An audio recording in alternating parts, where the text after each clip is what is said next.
Minggu GKJ Margoyudan, selamat pagi. Hari ini, hari Minggu, kita Minggu Paskah. Spesial ya Mbak Kris ya. Kita bajunya sudah putih-putih nih. Nah, untuk mengawali sekolah Minggu pagi ini, Mbak Tia saja adik-adik untuk berdoa. Yuk, duduknya yang rapi, kita mau berdoa bersama-sama. Tangannya dilipat, matanya ditutup. Mari kita berdoa. Tuhan Allah Bapa kami yang bertahta di dalam kerajaan surga yang mulia, terima kasih Tuhan, kami bersyukur untuk kasih dan penyertaan Tuhan pada kami sampai pagi ini. Dan pagi ini Tuhan, kami juga akan memulai sekolah minggu. Kiranya Tuhan sendiri yang menyertai kami dari awal, pertengahan hingga akhirnya nanti Tuhan. Terima kasih Tuhan, di dalam nama-Mu kami berdoa dan mengucap syukur. Amin. Amin. Ya, untuk mengawali sekolah minggu pada pagi hari ini, kita akan bersama-sama muji nama Tuhan. Yesus disalib karena cinta saya. Ya adik-adik, bangkit berdiri dulu, biar badannya gerak-gerak ya Mbak. Ya. Boleh sambil tepuk tangan ya adik-adik ya.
Bebas berarti kita menang ya Mbak Kris? Iya, kita terbebas dari dosa dan kita menang karena kita sudah tidak memiliki dosa. Ku menang bersama Yesus Tuhan.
Kita akan hukum kasih dulu. Kita bersama-sama melakukan hukum kasih. Kasihilah Tuhan Allahmu dengan segenap hatimu, dengan segenap jiwamu, dan dengan segenap akal budimu. Kasihilah sesamamu manusia seperti dirimu sendiri. Tiba saatnya kita akan persembahan. Seperti biasa ya Mbak Tias, persembahan bisa dititipkan kepada orang tua dan nanti dimasukkan di kotak persembahan yang sudah disediakan Sekolah Minggu GKJ Margayudan. Kotaknya yang ada tulisannya Sekolah Minggu. Iya. Untuk mengiringi persembahan pada pagi ini, mari kita pujikan Taburlah.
Adik-adik, mari kita bersatu dalam doa. Mbak Kris yang akan menghantarkan. Mari kita berdoa, kita lipat tangan, tutup mata dan tunduk kepala. Tuhan Yesus, kami mengucap syukur atas segala berkat yang Kau berikan pada kami. Terlebih kepada kedua orang tua kami, karena Tuhan Yesus telah memberkati baik kesehatan maupun pekerjaan, sehingga kami dapat mengumpulkan persembahan pada pagi hari ini. Kiranya Tuhan sendiri akan memberkati setiap orang yang mengelola persembahan kami. Kiranya Kau berikan kejujuran, Kau berikan roh takut akan Tuhan. Berkati kami Tuhan dari awal, pertengahan hingga akhirnya. Di dalam nama Tuhan Yesus kami berdoa dan mengucap syukur. Amin. Sudah tiba saatnya ya Mbak Kris, kita akan mendengarkan firman Tuhan. Firman Tuhan pada pagi hari ini yang membawakan siapa ya Mbak Kris? Yang membawakan adalah Kak Indri. Ya. Kita bersama-sama akan belajar tentang pertobatan. Kita pujikan tanda paku di kaki dan tangan.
Shalom adik-adik, selamat pagi.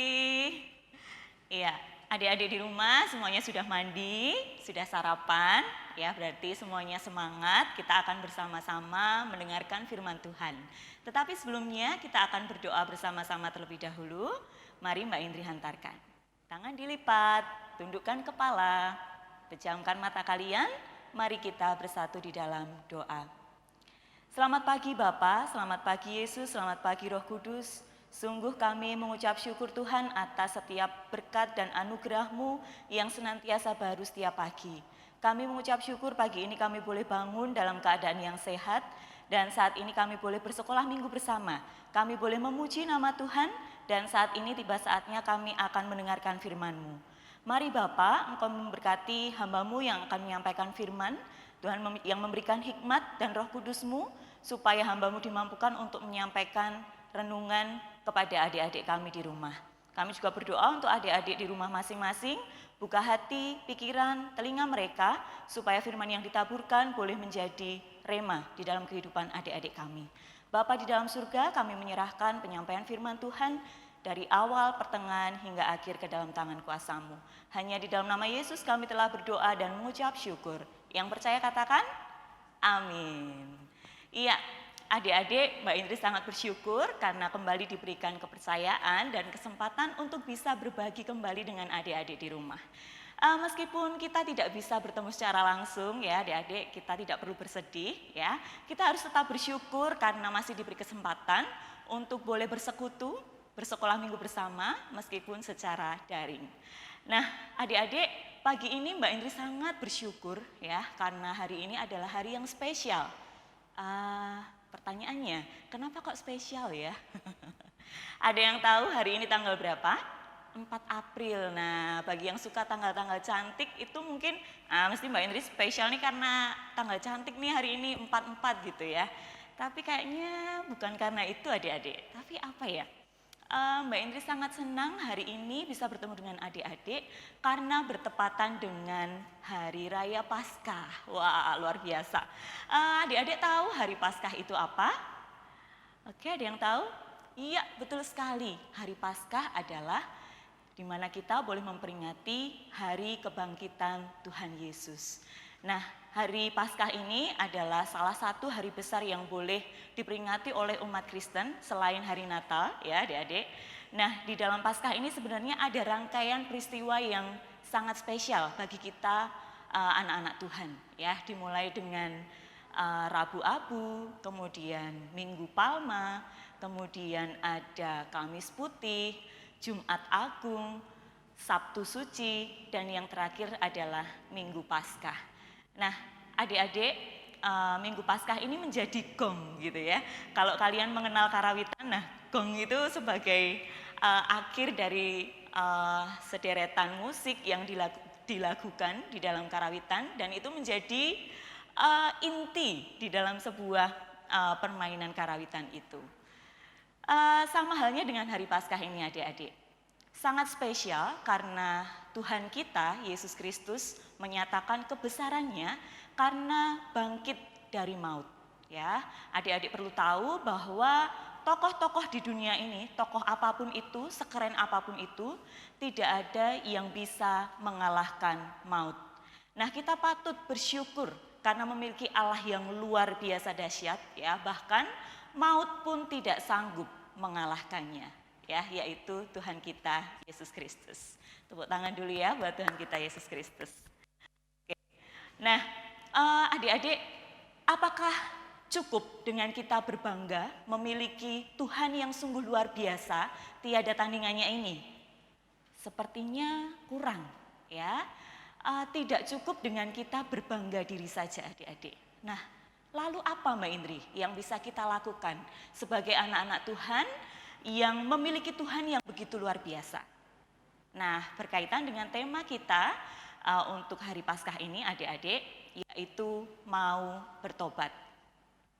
Adik-adik, sebagai anak Tuhan yang mengucap syukur karena memiliki Tuhan yang begitu luar biasa, bisa mengalahkan maut, ya, kita perlu melakukan sesuatu sebagai wujud syukur kita itu kepada Tuhan kita, Yesus Kristus. Nah, kaitannya dengan tema Paskah kali ini yaitu mau bertobat. Nah, Mbak Indri pengen tanya nih, mau bertobat. Bertobat itu apa sih gitu ya? Mungkin untuk adik-adik di rumah yang sudah SD atau bahkan SMP dan SMA pasti sudah tahu nih bertobat itu apa. Nah, Mbak Indri rindu untuk menolong adik-adik kita yang masih kecil gitu ya, masih usia playgroup, TK gitu ya. Aduh, bertobat itu apa sih Mbak Indri gitu ya? Tampaknya agak sulit begitu. Nah, adik-adik, Mbak Indri punya sebuah dongeng ya untuk mengantarkan adik-adik yang kecil di rumah supaya mengerti oh bertobat itu apa sih begitu ya. Nah, untuk menolong adik-adik yang kecil di rumah supaya punya gambaran itu, Mbak Indri sudah menyiapkan sesuatu. Yeah. Semoga terlihat ya. Adik-adik lihat, ini Mbak Indri bawa gambar apa? Iya, tepat sekali. Ada gambar ulat bulu adik-adik. Mohon maaf ya, ini Mbak Indri ambil gambar ulat bulu yang lucu dan mengemaskan. Padahal yang sesungguhnya ulat bulu itu mungkin adik-adik pernah lihat warnanya ada yang coklat, ada yang hitam. Terus kalau kita lihat aja udah merinding gitu ya. Tampaknya tidak seindah di gambar ini. Nah, ada sebuah kisah adik-adik di sebuah taman gitu ya. Hiduplah seekor ulat bulu yang bernama si Ulil. Ya. Nah, si Ulil ini sukanya karena dia ulat ya, suka makan tumbuh-tumbuhan hijau yang ada di sana gitu. Jadi tumbuhan itu banyak yang bolong-bolong daunnya. Nah, suatu hari si Ulil bertemu dengan temannya yang bernama si Abi. Nah, Abi itu apa sih adik-adik? Iya, ini dia. Si Abi itu adalah seekor lebah madu adik-adik. Nah, si Abi ini tampak nggak suka banget gitu ya. Lihat si Ulil lewat gitu, tampaknya udah, aduh aku benci banget deh. Lah kenapa sih gitu ya, si Ulil tanya, kenapa kok kamu tampak benci sama aku sih Abi gitu ya. Nah kemudian si Abi ini menjawab, gara-gara kamu sih, tuh lihat daun-daun di taman ini bolong-bolong, jadi nggak cantik kan. Terus itu apa bunga-bunga yang harusnya jadi makananku di dalamnya ada madu juga lenyap kamu makan. Nah nggak lama dari itu si Abi bilang seperti itu, ada seorang anak ya yang nangis sama ibunya di taman itu. Ibu gitu ya. Loh, kenapa nak? Kok kamu nangis kenapa? Gitu. Ibunya bilang gitu. Ini loh, apa tanganku tuh bentol-bentol merah gatel banget rasanya. Oh, lah ini bener ini ada ulat bulu di sini. Nah, lagi-lagi si ulat bulu yang namanya si Ulil tadi disalahkan. Nah, lewat kejadian itu adik-adik, si Ulil merasa dirinya itu tidak berharga, ya. Banyak yang tidak suka dengan dirinya, bahkan manusia juga apa sih nggak ada gunanya nih si ulat bulu begitu. Nah kemudian si Ulil merenung adik-adik, ya ampun Tuhan, kalau aku terus-terusan jadi makhluk yang dibenci, tidak cuma sama teman-temanku tapi manusia juga, terus gunanya aku hidup itu apa gitu. Weh, si ulat bulu punya pemikiran kayak gitu adik-adik. Nah kemudian setelah punya pemikiran seperti itu, nah muncul di dalam hati si Ulil, dia pengen berubah adik-adik. Nah berubahnya menjadi apa? Nah menjadi ini. Iya, kelihatan nggak ya? Semoga kelihatan. Ya, ini kepompong adik-adik. Lah kepompong gitu ya. Kenapa nggak berubahnya jadi yang bagus aja, tapi kok jadi makin nggak karuan gitu? Ya, mungkin adik-adik pernah lihat kepompong. Ya, kepompong itu cuma bisa berdiam diri di entah itu di batang pohon atau di daun gitu ya adik-adik. Jadi tidak bisa bergerak ke sana kemari, tidak bisa tadi kalau ulat bulu bisa ngerokoti daun gitu ya. Nah ini nggak bisa. Nah cara ini mau ditempuh oleh si Ulil adik-adik, karena tahu setelah menjadi kepompong barulah dia bisa menjadi makhluk yang lebih indah. Nah, dia merelakan dirinya untuk menjadi kepompong, ya, untuk tidak bergerak sama sekali, untuk tidak bisa makan makanan kesukaannya, untuk tidak bisa jalan-jalan ke sana dan kemari demi dia berubah. Nah, kemudian setelah beberapa minggu dia menjadi kepompong, tibalah saatnya dia berubah menjadi sesuatu. Waduh, sesuatunya apa ini ya? Mari kita lihat. Iya, ini akhirnya si Ulil, si ulat bulu tadi setelah berubah menjadi kepompong dan akhirnya dia menjadi kupu-kupu yang indah adik-adik. Nah, dari perumpamaan yang Mbak Indri ceritakan ini tadi ya, namanya tentang metamorfosis kupu-kupu ya. Ternyata kupu-kupu yang indah itu diawali atau bermula dari yang namanya ulat terlebih dahulu. Kemudian berubah menjadi kepompong dan akhirnya menjadi makhluk yang indah. Nah, adik-adikku di rumah ya yang masih kecil, sekarang mungkin sudah bisa membayangkan, oh bertobat itu seperti itu ya. Dari awalnya yang secara fisik ya terlihat menjijikkan ya. Dalam hal ini sebagai perumpamaan adik-adik. Ulat bulu ini gambaran dari hidup kita yang dulu, yang belum mengenal dan menerima Kristus sebagai juru selamat pribadi ya. Yaitu hidup yang masih semau gue ya, masih berbuat segala sesuatu ya terserah akulah gitu ya, karena hidupku kan milikku begitu. Menjadi anak yang malas mungkin, kemudian tidak suka menolong orang lain, tidak suka beribadah, bersekutu dan seterusnya. Nah, bertobat itu berarti menyadari betul bahwa dirinya itu bukan siapa-siapa, karena sejatinya adalah hidup kita ini adalah milik Tuhan. Nah, mau berubah dari hidup yang lama ya, yang menjijikkan tadi ya, yang kurang indah tadi, kemudian rela menjadi kepompong, yaitu mematikan ego untuk tidak bisa bergerak untuk dan sebagainya. Nah, itu wujud dari kita stop kebiasaan-kebiasaan yang lama, kemudian digantikan dengan hidup yang baru ya. Nah, perumpamaan kupu-kupu itu tadi adik-adik adalah kita anak-anak Tuhan dengan hidup yang baru, yaitu hidup yang memprioritaskan Tuhan di dalam kehidupan kita. Itu yang seperti apa kira-kira? Suka menolong teman, taat kepada orang tua, suka ikut sekolah minggu, memuji Tuhan, merenungkan firman Tuhan, dan berbuah di dalam kehidupannya. Nah, adik-adik, mari kita mengisi perayaan Paskah ini ya dengan bersama-sama mau merelakan diri untuk bertobat.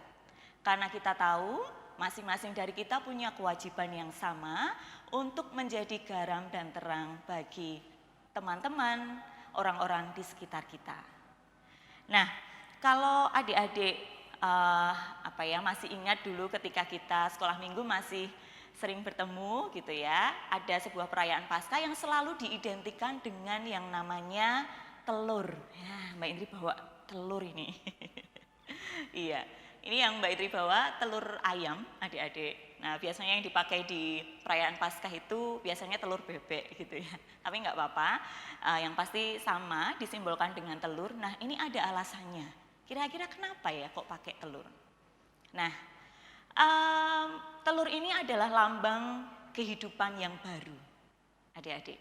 Jadi telur ini kan pasti dari induknya ya. Kalau telur ayam berarti berasal dari ayam ya. Nah, ayam yang bertelur berarti ini nanti akan menjadi calon ayam yang baru. Nah, ibaratnya kehidupan kita adik-adik.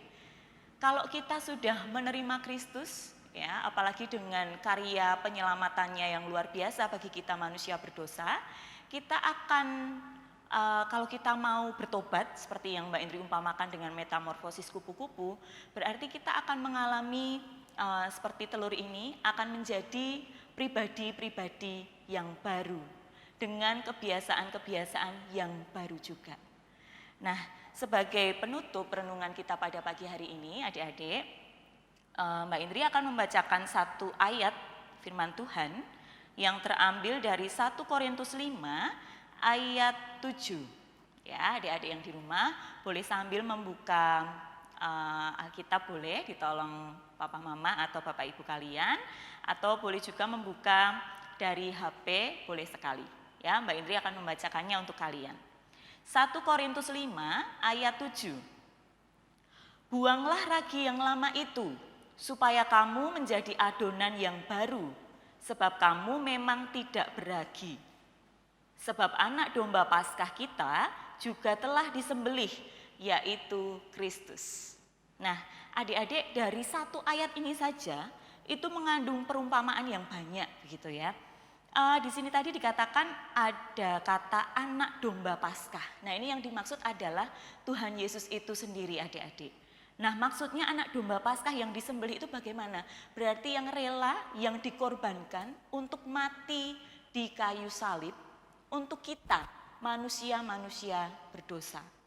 Nah, karena Tuhan sudah begitu mengasihi kita, ya, dengan rela mati di kayu salib, maka apa yang bisa kita lakukan sebagai wujud syukur kita yang telah ditebus ini, gitu ya.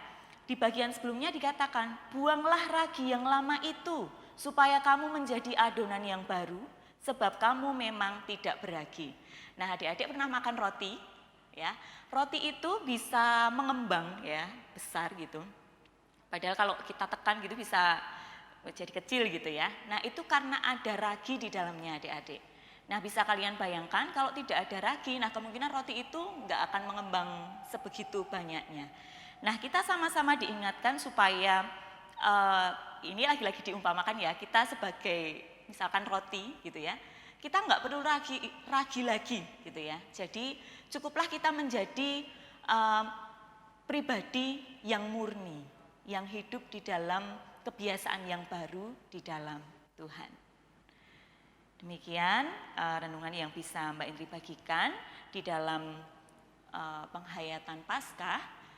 Mbak Indri sangat berharap adik-adik bisa merenungkan betapa besarnya kasih Tuhan kepada kita, betapa mulianya karya penyelamatan Kristus bagi kita manusia berdosa, yaitu rela mati bagi kita anak-anaknya.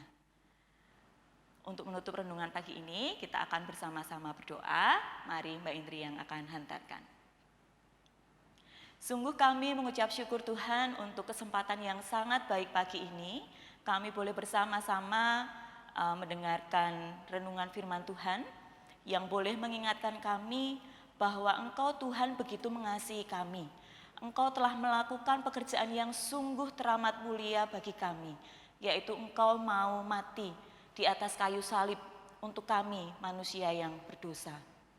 Ajar kami Tuhan untuk tidak berhenti dengan memiliki rasa bangga, memiliki Tuhan yang begitu besar, bahkan maut tidak berdaya untuk mengalahkan Engkau. Tetapi ajar kami untuk mampu mewujudkan rasa syukur kami melalui pertobatan di dalam kehidupan kami.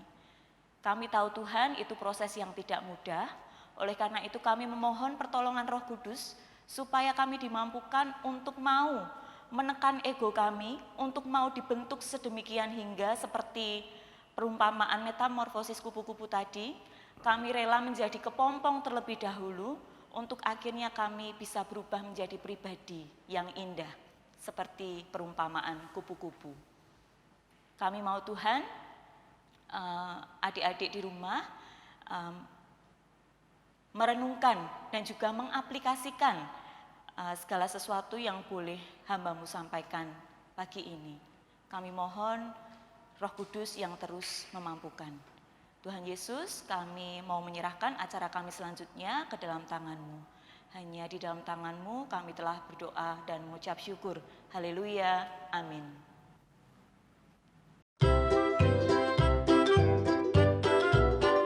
Halo adik-adik, berikut langkah-langkah cara menghias keranjang telur. Yang pertama, siapkan dulu bahan-bahannya ya. Ada kertas krep, gunting, lem, dan gelas plastik bekas air mineral. Langkah yang pertama, siapkan kertas krep, ukur melingkar sesuai lingkaran gelas plastiknya dan potong. Untuk kertas krepnya bisa dipakai 4-5 lembar ya. Panjang kertas krep sesuai ukuran lingkar gelas plastik yang ada. Yang kedua, setelah selesai memotong kertas krep, lipat kertas krep seperti pada video, lalu gunting-gunting jangan sampai putus ya. Langkah selanjutnya, lem ujung kertas krep lalu tempelkan melingkar pada bagian bawah gelas plastik. Lakukan untuk kertas scrap berikutnya dengan menempelkan bertahap diurutkan dari bawah ke atas. Langkah berikutnya, bungkus dengan kertas scrap dengan menggunakan lem seperti yang terlihat di video tersebut. Strapeskan ujung kirinya ke keranjang seperti pada video. Langkah selanjutnya, untuk potongan kecil dari gelas plastik tadi dipotong setengah melingkar dan bisa dipanjangkan sedikit untuk gagangan atau pegangan keranjangnya agar tidak terlalu kekecilan. Kemudian, ukurkan panjangnya pada kertas scrap seperti contoh tersebut. Nah, untuk langkah terakhir, tutup strapersnya dengan satu lembar kertas scrap yang digunting-gunting tadi. Selanjutnya, adik-adik bisa menambahkan tulisan di kertas, ucapan selamat Paskah sekreatif mungkin ya adik-adik, lalu dikasih nama adik-adik sendiri juga dengan bisa di bawahnya, lalu dipotong dan ditempelkan pada keranjang telur Paskah yang adik-adik buat. Selamat mencoba, terima kasih.